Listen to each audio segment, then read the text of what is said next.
ಅಮೋಘ ವಾರ್ತೆಗಳಿಗೆ ಸ್ವಾಗತ. ನಾನು ಅಮೂಲ್ಯ ಬಿಎಂ ಶೆಟ್ಟಿ. ಇದೀಗ ಮುಖ್ಯಾಂಶಗಳು. ಕಾಡಾನೆ ದಾಳಿಯಿಂದ ಮೃತಪಟ್ಟ ವಾಟೆಹಳ್ಳಿ ಗ್ರಾಮದ ದಿವಾಕರ್ ಶೆಟ್ಟಿ ಕುಟುಂಬಕ್ಕೆ ಶಾಸಕರಿಂದ ಪರಿಹಾರದ ಚೆಕ್ ವಿತರಣೆ.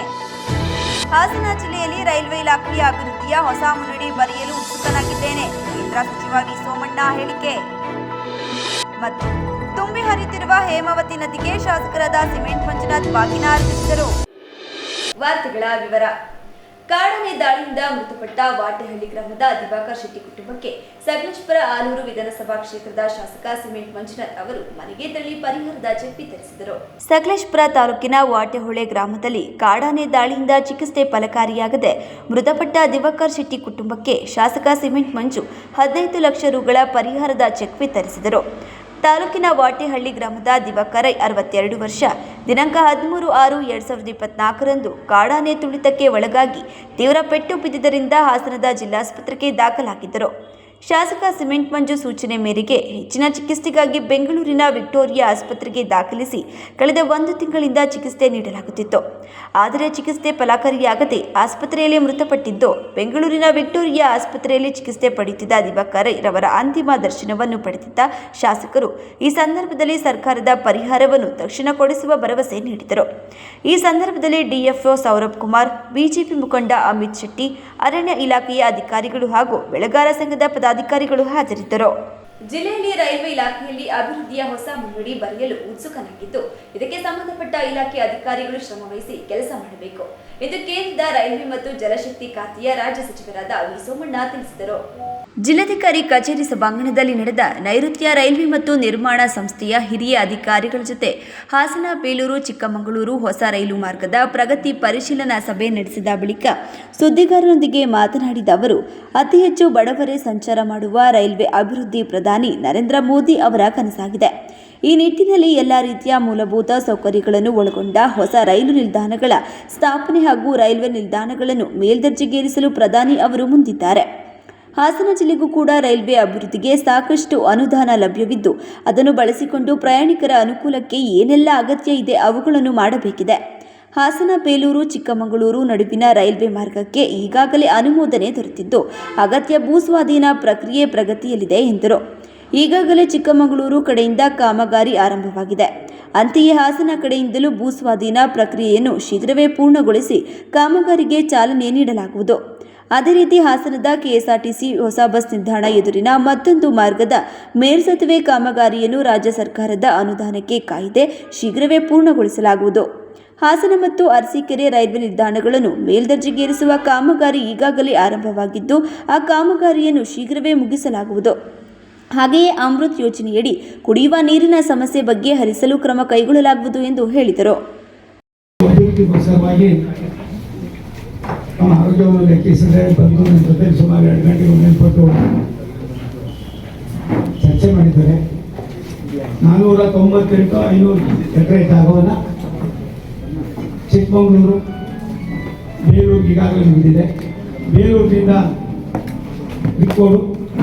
ಬಿಕ್ಕೋಡಿಂದ ಹಾನೂರು ಇಲ್ಲಿ ಬೇಕಾಗಿರ್ತಕ್ಕಂಥ 498 ಎಕರೆ ಜಾಗವನ್ನು ಕೂಡ ಇನ್ನೊಂದು 2 ತಿಂಗಳಲ್ಲಿ ನಮಗೆ ಹ್ಯಾಂಡ್ ಓವರ್ ಮಾಡ್ತಕ್ಕಂಥ ಪ್ರಕ್ರಿಯೆಗೆ ನೋಟಿಫಿಕೇಶನ್ ಆಗಿದೆ.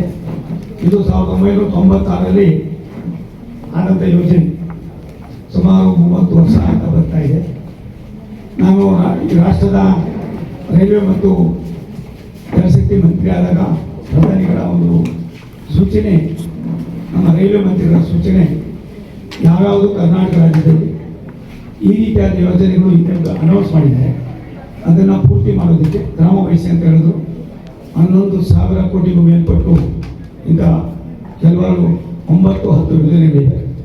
ಈಗಾಗಲೇ 4-5 ಮುಗಿಯುವ ಹಂತಕ್ಕೆ ತಂದಿದ್ದೇವೆ. ಇನ್ನೊಂದು 4 ರಾಯದುರ್ಗ, ತುಮಕೂರು, ಚಿತ್ರದುರ್ಗ, ದಾವಣಗೆರೆ, ಚಿಕ್ಕಮಗಳೂರು, ಬೇಲೂರು ಮತ್ತು ಹಾಸನ, ಇದನ್ನು ಕೂಡ ನಾವು 2026 ಮುಗಿಸ್ಬೇಕು ಅನ್ನೋ 2026 ಏನಾದರೂ ಒಂದು ಯೋಜನೆಗಳ ಸ್ಕೀಮನ್ನು ಹಾಕೊಂಡಿದ್ದೀವಿ. ಹಣಕಾಸನ್ನು ಈಗಾಗಲೇ ನಮಗೆ 1,000 ಕೋಟಿ ರೂಪಾಯಿಗಳನ್ನು ಬಿಡುಗಡೆ ಮಾಡಿದ್ದಾರೆ. 400 ಕೋಟಿ ರೂಪಾಯಿಗಳನ್ನು ನಾವು ಎಲೆಕ್ಟ್ರಿಫಿಕೇಶನ್ ಮಾಡಿದ್ದಾರೆ. ನಿಮ್ಮ ಶಿರಾಡಿ ಇದರದ್ದಿದೆ ಅಲ್ಲ, ಅದನ್ನು ಸುಕ್ಕುಕ್ಕೆ ಮತ್ತು ಸಕಲೇಶ್ಪುರದ ಮಧ್ಯದ ಆ 40 ಕಿಲೋಮೀಟರ್ 42 ಕಿಲೋಮೀಟರ್ ಸುಮಾರು 3 ಅವರ್ಸ್ ಬೇಕಾಯ್ತದೆ ಅದು ಓಡಾಡೋಕ್ಕೆ. ಒಂದು ಅದಕ್ಕೆ ಸರ್ವೆ ಮಾಡೋದಕ್ಕೆ ಆಲ್ರೆಡಿ ವೇಟ್ ಮಾಡ್ಬೋದು ಅನ್ನೋದಕ್ಕೆ ಈಗಾಗಲೇ ನಾವು ಪ್ರಾರಂಭ ಮಾಡಿಸಿದ್ದೀವಿ. ಅದನ್ನು ಹೇಗಾದ್ರು ಮಾಡಿ ಅನುಭವ ಇರ್ತಕ್ಕಂಥ ಅಧಿಕಾರಿಗಳಿದ್ದಾರೆ,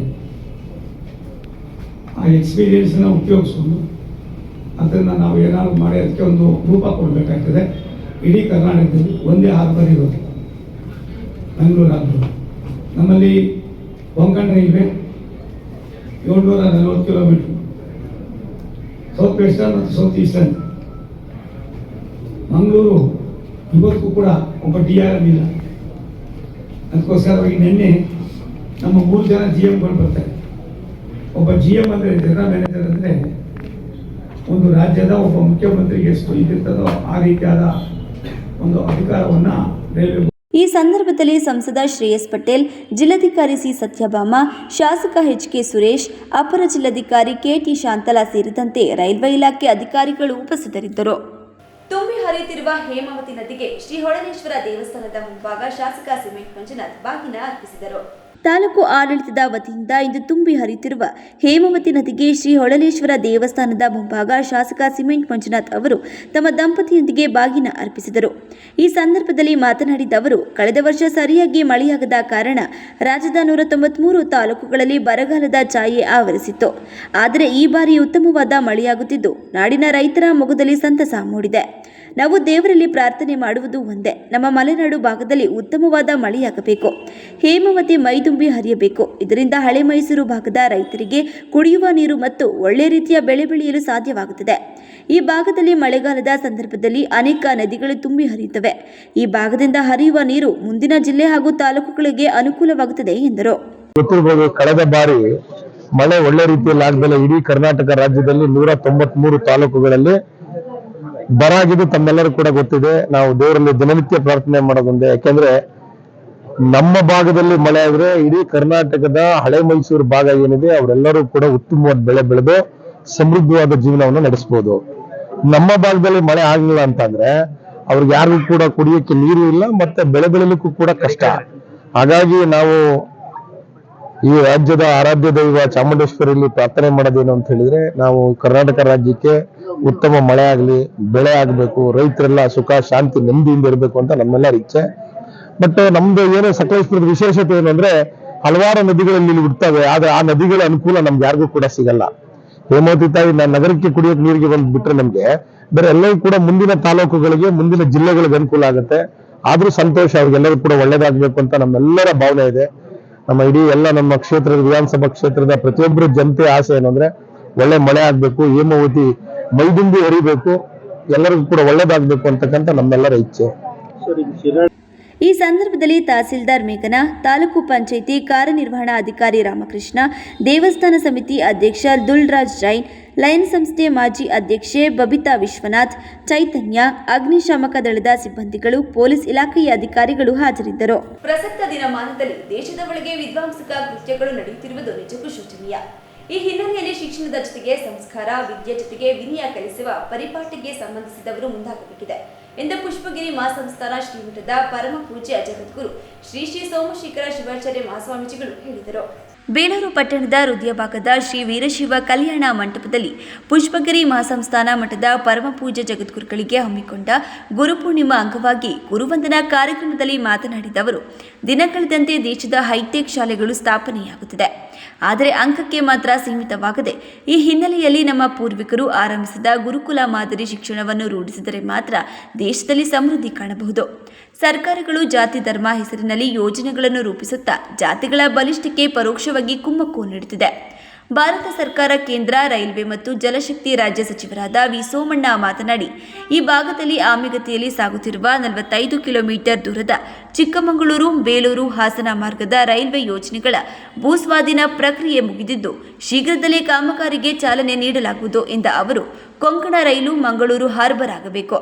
ಎಲ್ಲ ತಾಲೂಕುಗಳಲ್ಲೂ ರೈಲು ಸಂಚರಿಸುವ ಕೆಲಸ ಮಾಡಲಾಗುತ್ತದೆ. ಬೇಲೂರು ಪವಿತ್ರ ಸ್ಥಳ 1994-95ರಲ್ಲಿ ಮಂಗಳೂರು ಸಕಲೇಶಪುರ ಬೇಲೂರು ಸುಮಾರು 20 ವರ್ಷಗಳಿಂದ ಕೆಲಸ ನಿಂತಿದ್ದು ಇಂದು ಕಾರ್ಯಗತಕ್ಕೆ ತರಲು ಪ್ರಧಾನಿ ಮೋದಿಜಿ ಅವರ ಸೂಚನೆ ಮೇರೆಗೆ ಕಾರ್ಯ ಮಾಡಲು ಸಿದ್ಧರಿದ್ದೇವೆ. ಸುಮಾರು 45 ಕಿಲೋಮೀಟರ್ ದೂರ ಸೇರುತ್ತದೆ. ಭೂಸ್ವಾಧೀನ ಕೆಲಸ ನಡೀತಿದೆ. ಭೂ ರೈತರಿಗೆ ಮೋಸವಾಗದಂತೆ ಪರಿಹಾರ ಕೊಡಬೇಕಿದೆ. ಸಾಂಸ್ಕೃತಿಕ ಬೇಲೂರು ಅದನ್ನು ಪ್ರಸಿದ್ಧಿ ಮಾಡಬೇಕಿದೆ. ನೀರಾವರಿ ಯೋಜನೆಗೆ ಹೆಚ್ಚಿನ ಪ್ರಾಮುಖ್ಯತೆ ನೀಡಲಾಗುತ್ತದೆ ಎಂದರು. ಮಾಡಿ ಬಂದಿದ್ದೇನೆ. ಇದೊಂದು ಪವಿತ್ರವಾದ ಕಾರ್ಯಕ್ರಮ. ಅನೇಕ ನಾಯಕರುಗಳು ಪರಮ ಪೂಜ್ಯ ಶ್ರೀಗಳವರ ಅಡಿದಾವರಗಳಲ್ಲಿ ಭಕ್ತಿಪೂರ್ವಕ ಪ್ರಣಾಮಗಳನ್ನು ಸಮರ್ಪಿಸಿ 94, 95, 96ರಲ್ಲಿ ಮಂಗಳೂರು, ಚಿಕ್ಕಮಗಳೂರು, ಬೇಲೂರು, ಹಾಸನದ ರೈಲ್ವೆ ಯೋಜನೆ ಸುಮಾರು 11,000 ಕೋಟಿ ರೂಪಾಯಿಗಳ ರೈಲ್ವೆ ಯೋಜನೆ 20 ವರ್ಷಕ್ಕೂ ಮೇಲ್ಪಟ್ಟಿಂದ ನಿಂತಿದ್ದು. ಇದನ್ನ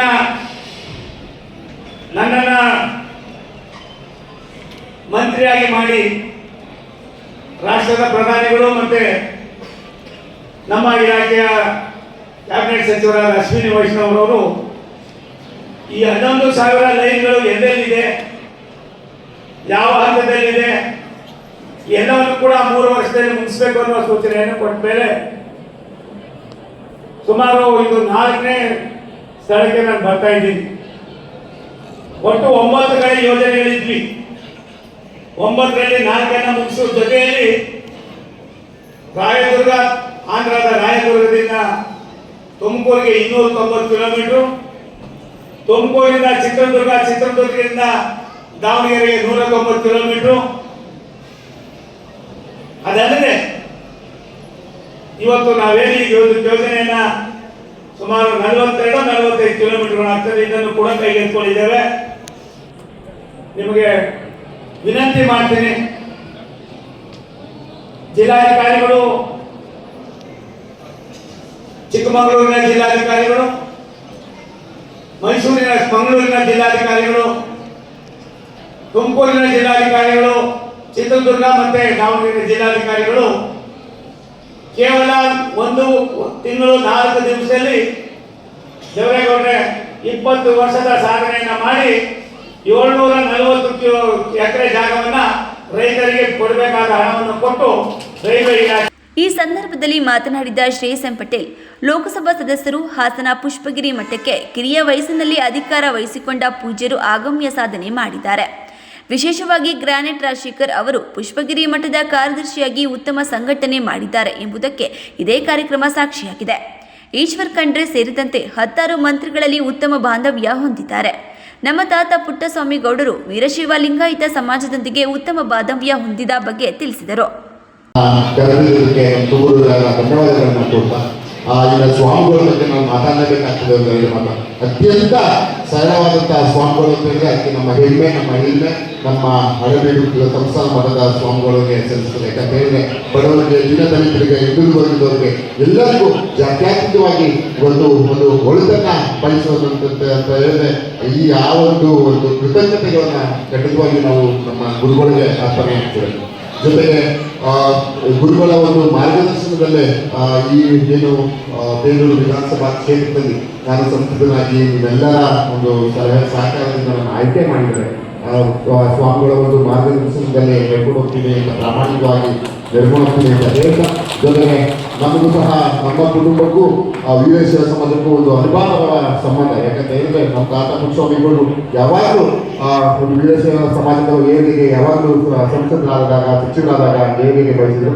ಅದೇ ರೀತಿಯಲ್ಲಿ ಪ್ರಾಮಾಣಿಕವಾಗಿ ನಾನು ಸಮಾಜದ ಏಳಿಗೆಗೆ ನಿಮ್ಮ ಜೊತೆ ನಿಮ್ಮ ಸಲಹೆ ಸಹಕಾರ ತಗೊಂಡು ಹೋಗ್ತೀನಿ ಅಂತ ಈ ವೇದಿಕೆ ಮುಖಾಂತರ ಹೇಳ್ತಾ, ಜೊತೆಗೆ ಕಾರ್ಯಕ್ರಮದ ಆಯೋಜಕರನ್ನು ನಾನು ತುಂಬಾ ಮೆಚ್ಚಬೇಕಾಗ್ತದೆ. ಯಾಕಂದ್ರೆ ಇದು ರಾಜಶೇಖರನವರು ಸಮಾಜದಲ್ಲಿ ಜನಾಂಗದ ಏಳಿಗೆಗೋಸ್ಕರ ಅಭಿವೃದ್ಧಿ ಹೋರಾಟವನ್ನ ಮಾಡ್ತಾ ಇದ್ದಾರೆ. ಯಾಕಂತ ಹೇಳಿದ್ರೆ ನಾನು ಬೆಂಗಳೂರಲ್ಲಿ ಯಾವುದೇ ಪಕ್ಷಕ್ಕೆ ಹೋದಾಗ ನನಗೆ ರಾಜಶೇಖರನವರು ಸಿಕ್ಕಿದಾಗ ಇಲ್ಲ ಈಶ್ವರ್ ಖಂಡ್ರೆ ಸಾಹೇಬ್ರ ಜೊತೆ ಇರ್ತಾರೆ, ಇಲ್ಲ ಎಂ ಪಿ ಪಾಟೀಲ್ ಸಾಹೇಬ್ರ ಜೊತೆ ಇರ್ತಾರೆ. ನಮ್ಗೆ ಆ ಮಟ್ಟಕ್ಕೆ ಈ ಕೆಲಸ ಆಗ್ಬೇಕು, ಈಗಂತೂ ಮಟ್ಟಕ್ಕೆ ನಮ್ಗೆ ಆ ಕೆಲಸ ಆಗ್ಬೇಕು ಅಂತ ಯಾವಾಗಲೂ ಸಮಾಜದ ಏಳಿಗೆಗೋಸ್ಕರ ಹೋರಾಟ ಮಾಡ್ತಿದ್ದಾರೆ. ಅವರೆಲ್ಲರಿಗೆ ನಿಮ್ಮ ಆಶೀರ್ವಾದ ಇಲ್ಲಿ ಅಂತ ನಾನು ಕೈ ಮುಗಿದು ಪ್ರಾರ್ಥನೆಯನ್ನ ಮಾಡ್ತೀನಿ. ಕಾರ್ಯಕ್ರಮದಲ್ಲಿ ಬೇಲೂರು ಶಾಸಕರಾದ ಎಚ್.ಕೆ. ಸುರೇಶ್, ಮಾಜಿ ಶಾಸಕ ಕೆ.ಎಸ್. ಲಿಂಗೇಶ್, ಪುಷ್ಪಗಿರಿ ಮಹಾಸಂಸ್ಥಾನ ಕಾರ್ಯದರ್ಶಿ ಗ್ರಾನೆಟ್ ರಾಜಶೇಖರ್, ಆಡಳಿತಾಧಿಕಾರಿ ಕಿಟ್ಟಪ್ಪ, ಮಾಜಿ ರಾಜ್ಯಸಭಾ ಸದಸ್ಯ ಎಚ್.ಕೆ. ಜವರೇಗೌಡ, ಜಿಲ್ಲಾ ಕಾಂಗ್ರೆಸ್ ಅಧ್ಯಕ್ಷ ಇ.ಎಚ್. ಲಕ್ಷ್ಮಣ್, ಭದ್ರಕಾಳಿ ಬಂಡ್ ಟ್ರಸ್ಟ್ ಅಧ್ಯಕ್ಷ ಸಿದ್ದು ರಾಜು, ಹಾಸನ ವೀರಶೈವ ಸಂಘದ ಅಧ್ಯಕ್ಷ ನವಿಲೆ ಪರಮೇಶ್, ರಾಜ್ಯ ಬಿಜೆಪಿ ವಕ್ತಾರ ಚಂದ್ರಶೇಖರ್,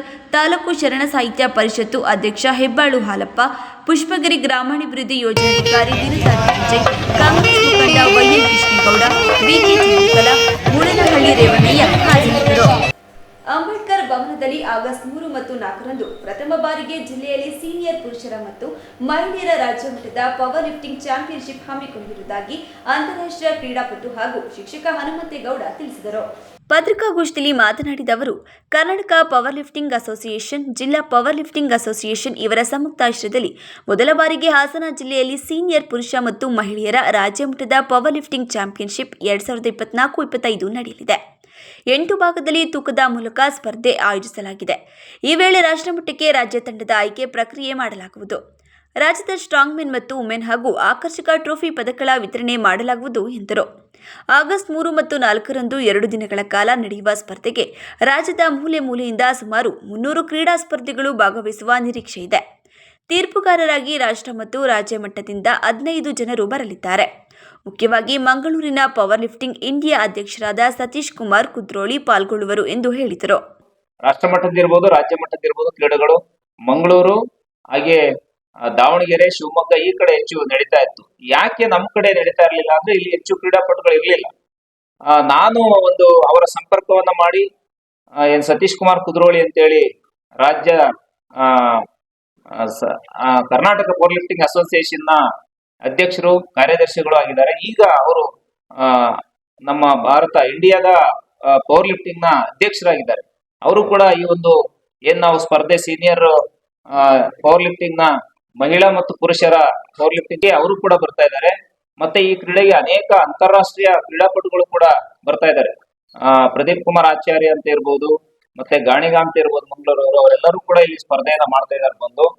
ಹಾಗಾಗಿ ನಮ್ಮ ಜಿಲ್ಲೆಯಲ್ಲಿ ಹೆಚ್ಚಿನ ಯುವಕ ಯುವತಿಯರು, ಪುರುಷ ಮಹಿಳೆಯರು ಹೆಚ್ಚಿನ ರೀತಿಯಲ್ಲಿ ಈ ಒಂದು ಕ್ರೀಡೆಯಲ್ಲಿ ತೊಡಗಿಸ್ಕೊಳ್ಳಿ.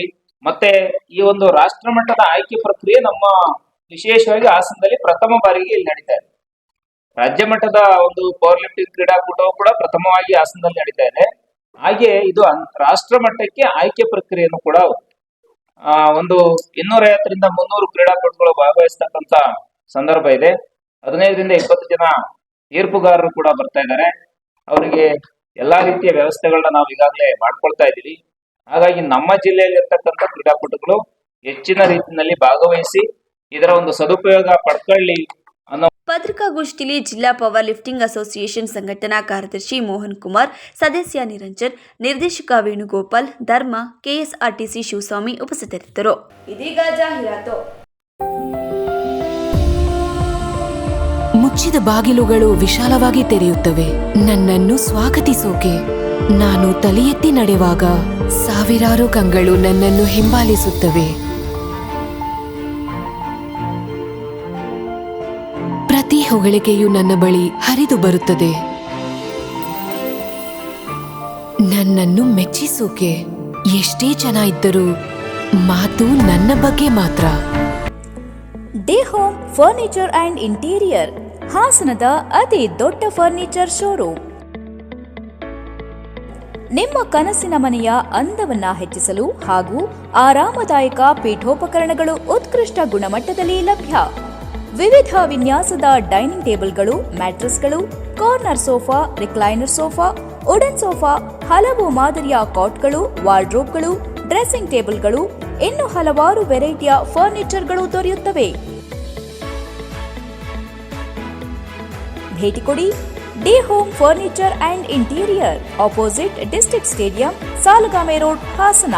ಫೋನ್ ನಂಬರ್ಸ್ 8156989111, 9562955026 ಮತ್ತು 9633152552.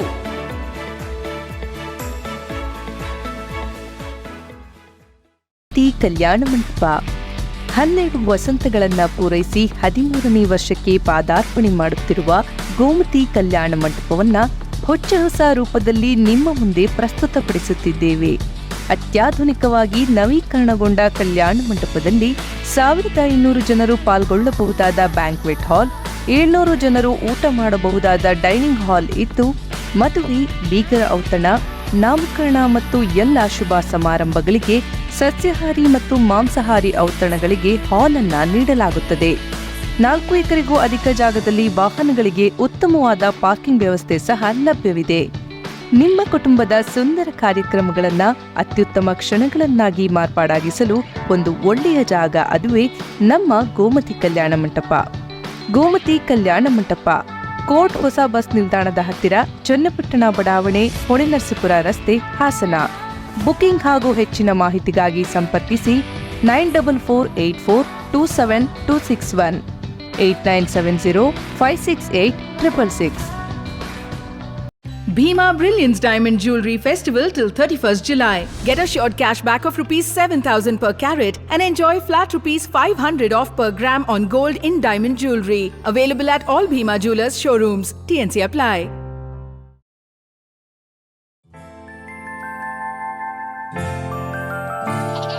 ನಗುವಿರಲಿ ಮನೆಯಲ್ಲಿ, ಮಗುವಿರಲಿ ಮಡಿಲಲ್ಲಿ, ತುಂಬಿರಲಿ ಸಂತಸ ಎಲ್ಲೆಲ್ಲೂ, ಹರಡುತ್ತಿರಿ ಸಂತಸ ಮನ ಮನೆಯಲ್ಲಿ ಸಂತಸ. ನಗುವಿರಲಿ ಮನೆಯಲ್ಲಿ, ಮಗುವಿರಲಿ ಮಡಿಲಲ್ಲಿ, ತುಂಬಿರಲಿ ಸಂತಸ ಎಲ್ಲೆಲ್ಲೂ ಸಂತಸ. ಸಂತಸ IVF ಮತ್ತು ಎಂಟು ಸರ್ಜರಿ ಸೆಂಟರ್, ಹಾಸನ ಮತ್ತು ಮೈಸೂರು.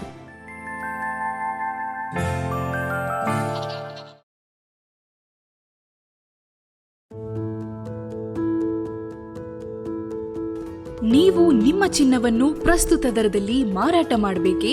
ನೀವು ನಿಮ್ಮ ಗಿರವಿ ಇಟ್ಟಿರುವ ಚಿನ್ನವನ್ನು ಬಿಡಿಸಲು ಹಣ ಬೇಕೇ? ಹಿಂದೆ ಕರೆ ಮಾಡಿ ಸ್ಕಂದ ಗೋಲ್ಡ್ ಕಂಪನಿ 7996089960.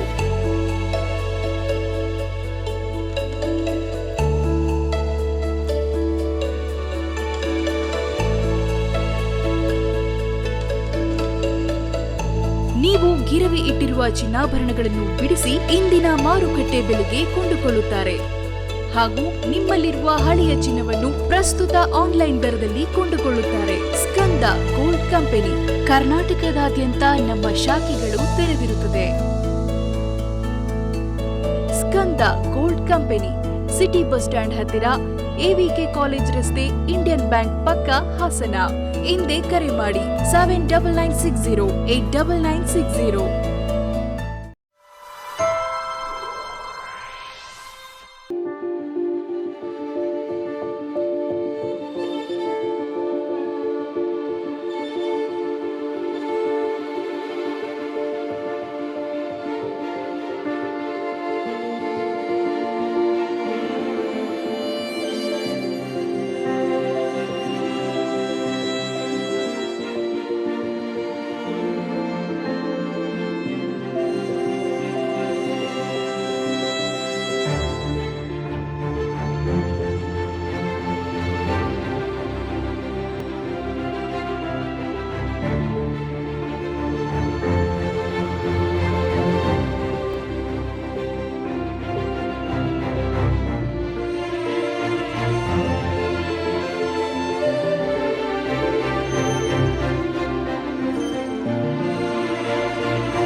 ಮತ್ತೊಮ್ಮೆ ಅಮೋಘ ವಾರ್ತೆಗಳಿಗೆ ಸ್ವಾಗತ.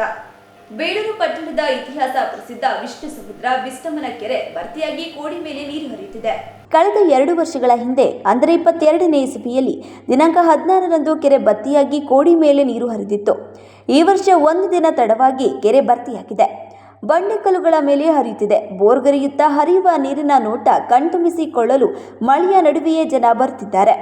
ಕೆರೆ ಭರ್ತಿಯಾಗಿ ಚಿಕ್ಕಹಳ್ಳದ ಮೂಲಕ ಯಗಚಿ ನದಿಗೆ ಸೇರುತ್ತಿದ್ದು, ಯಗಚಿ ಜಲಾಶಯದಿಂದ ನದಿಗೆ ಬಿಡುತ್ತಿರುವ ನೀರಿನ ಜೊತೆಯಲ್ಲಿ ಕೆರೆಯ ನೀರು ಸೇರಿಕೊಂಡು ನದಿಯಲ್ಲಿ ನೀರಿನ ಹರಿವು ಹೆಚ್ಚಳಗೊಂಡಿದೆ. ನದಿ ಪಾತ್ರದ ಗ್ರಾಮಸ್ಥರಿಗೆ ನದಿಗೆ ಇಳಿಯದಂತೆ ಯಗಚಿ ಜಲಾಶಯದ ಅಧಿಕಾರಿಗಳು ಈಗಾಗಲೇ ಸೂಚನೆ ನೀಡಿದ್ದಾರೆ. ಹಾಸನ ನಗರದ ಖಾಸಗಿ ಆಸ್ಪತ್ರೆಯಲ್ಲಿ ಚಿಕಿತ್ಸೆ ಪಡೆಯುತ್ತಿದ್ದ ಡೆಂಗ್ಯೂ ಸೋಂಕಿತ ವೈದ್ಯಕೀಯ ವಿದ್ಯಾರ್ಥಿ ಮೃತಪಟ್ಟಿದ್ದಾರೆ.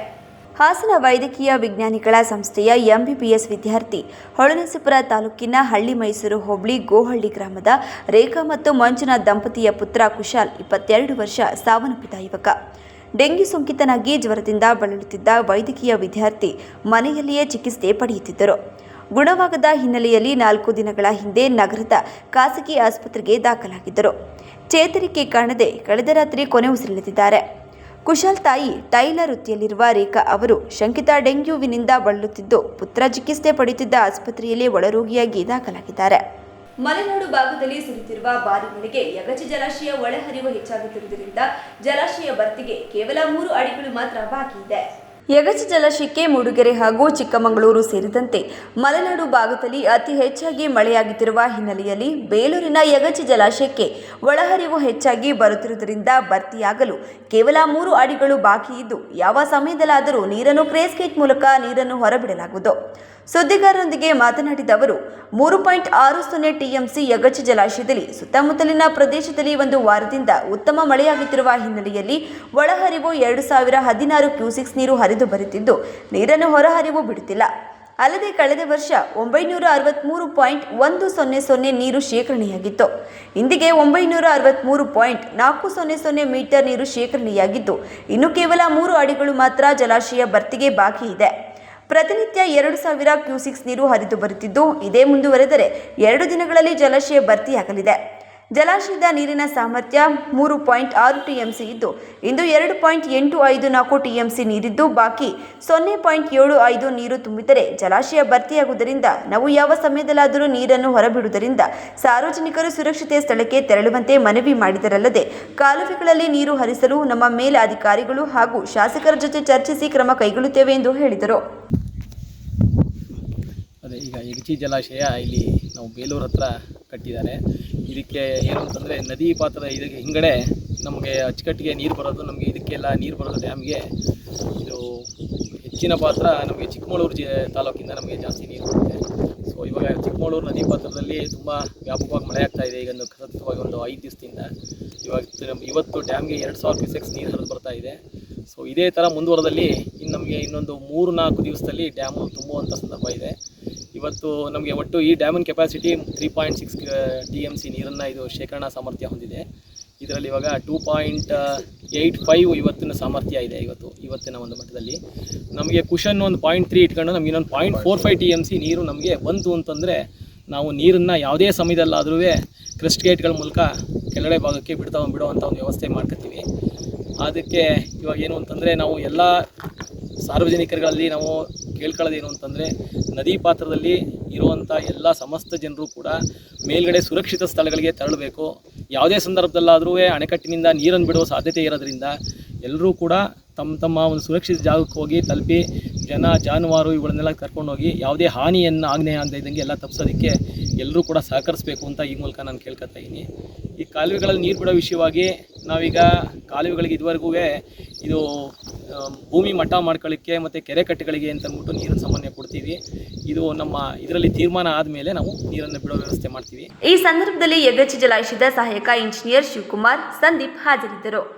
ಸುರಿದಿರುವ ಭಾರೀ ಮಳೆಗೆ ಹಾಸನ ನಗರದ ಶ್ರೀನಗರದಲ್ಲಿ 4-5 ಮನೆಗಳು ಕುಸಿದು ಅಪಾರ ನಷ್ಟ ಉಂಟಾಗಿದ್ದು ಕೂಡಲೇ ಸಂಬಂಧಪಟ್ಟ ಅಧಿಕಾರಿಗಳು ಸೂಕ್ತ ಪರಿಹಾರ ನೀಡಿ ವಾಸವಾಗಲು ಅವಕಾಶ ಕಲ್ಪಿಸುವಂತೆ ಮನವಿ ಮಾಡಿದ್ದಾರೆ.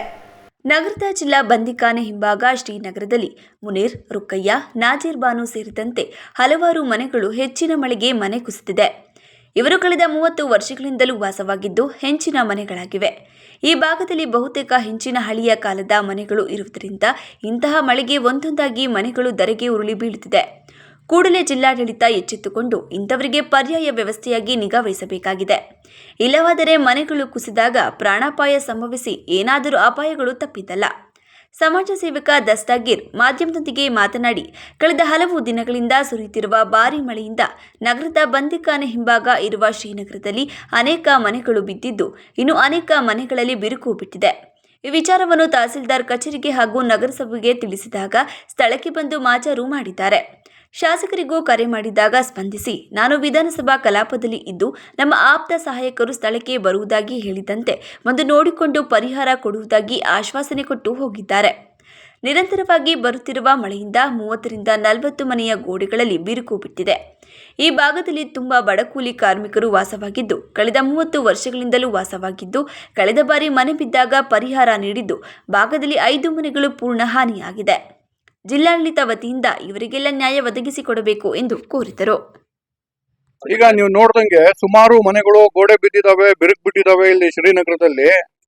ನಿನ್ನೆ ಗೋಡೆ ಬಿರುಕು ಬಿಟ್ಟಾಗ ನಾವು ತಹಸೀಲ್ದಾರ್ ಆಫೀಸಿಗೆ ಮತ್ತು ನಗರಸಭೆ ಕಚೇರಿಗೆ ತಿಳಿಸಿದಾಗ ಸಿಬ್ಬಂದಿಗಳು ಬಂದು ಇಲ್ಲಿ ತಳ ಮಾಜಾರನ್ನು ಮಾಡಿದ್ದಾರೆ. ಹಾಗೆ MLA ಅವರಿಗೂ ಫೋನ್ ಮಾಡಿದಾಗ ಪಾಪ ಸ್ಪಂದಿಸಿ ನಾನು ಕಲಾಪದಲ್ಲಿದ್ದೀನಿ, ನಮ್ಮ ಆಪ್ತ ಸಹಾಯಕರು ಬರ್ತಾರೆ, ಅದನ್ನ ಏನ್ ನೋಡ್ತಾರೆ ಅಂತೇಳಿ ಅದು ಏನ್ ಪರಿಹಾರ ಒದಗಿಸ್ಕೊಡ್ಬೋದು ಅದನ್ನ ಒದಗಿಸ್ಕೊಡ್ತೀವಿ ಅಂತೇಳಿ ಆಶ್ವಾಸನೆ ಕೊಟ್ಟು ಹೋಗವ್ರೆ. ಕೊನೆಯಲ್ಲಿ ಮತ್ತೊಮ್ಮೆ ಮುಖ್ಯಾಂಶಗಳು. ಕಾಡಾನೆ ದಾಳಿಯಿಂದ ಮೃತಪಟ್ಟ ವಾಟೆಹಳ್ಳಿ ಗ್ರಾಮದ ದಿವಾಕರ್ ಶೆಟ್ಟಿ ಕುಟುಂಬಕ್ಕೆ ಶಾಸಕರಿಂದ ಪರಿಹಾರದ ಚೆಕ್ ವಿತರಣೆ. ಹಾಸನ ಜಿಲ್ಲೆಯಲ್ಲಿ ರೈಲ್ವೆ ಇಲಾಖೆಯ ಅಭಿವೃದ್ಧಿಯ ಹೊಸ ಮುನ್ನಡಿ ಬರೆಯಲು ಉತ್ಸುಕನಾಗಿದ್ದೇನೆ, ಕೇಂದ್ರ ಸಚಿವ ವಿ ಸೋಮಣ್ಣ ಹೇಳಿಕೆ. ಮತ್ತು ತುಂಬಿ ಹರಿಯುತ್ತಿರುವ ಹೇಮಾವತಿ ನದಿಗೆ ಶಾಸಕರಾದ ಸಿಮೆಂಟ್ ಮಂಜುನಾಥ್ ಬಾಗಿನ ಅರ್ಪಿಸಿದರು. ಮುಂದಿನ ವಾರದ ಸಂಚಿಕೆಯೊಂದಿಗೆ ಮತ್ತೆ ಭೇಟಿಯಾಗೋಣ. ವಂದನೆಗಳು.